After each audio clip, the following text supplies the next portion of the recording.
also have apostolic traditions that are agreed to by people in the Protestant community that are just not taught or implied in Scripture anywhere. And I'll name four of those.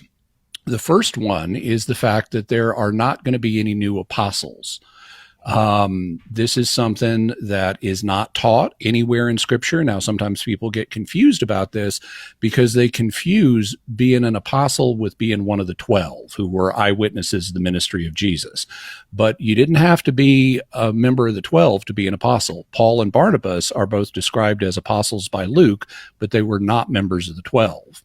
What you arguably need to be in order to be an apostle is someone who has seen and been commissioned by Jesus as an apostle. That's what the Apostle Paul is. He had this experience of Jesus, and he describes it in Acts 22 as a heavenly vision that he was not disobedient to. Well, if God was given heavenly visions to Paul after his ministry, he could continue to give heavenly visions to people all the way down through history and commission them as apostles. There's no reason he couldn't do that today. But folks in the Protestant community, by and large, recognize that there aren't going to be any new apostles, and that's something that the church has taught all the way down through history. That's an item of apostolic tradition that Protestants, by and large, agree to.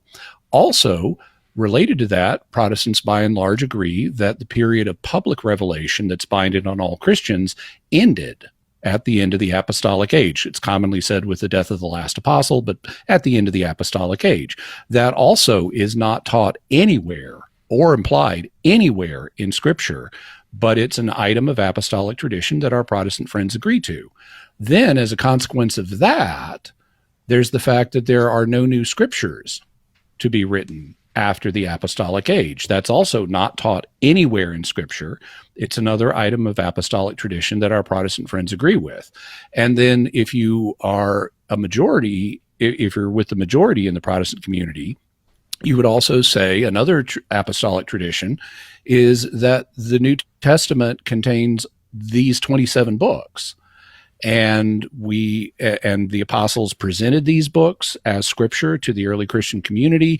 The early Christian community received them as Scripture. That's a tradition that, even if it was unclear for part of church history, it has been clarified and is something that is received today. So those are four apostolic traditions that are not taught or implied in Scripture that our Protestant friends agree with. No new apostles, no new public revelation, no new Scriptures, and the New Testament is these 27 books.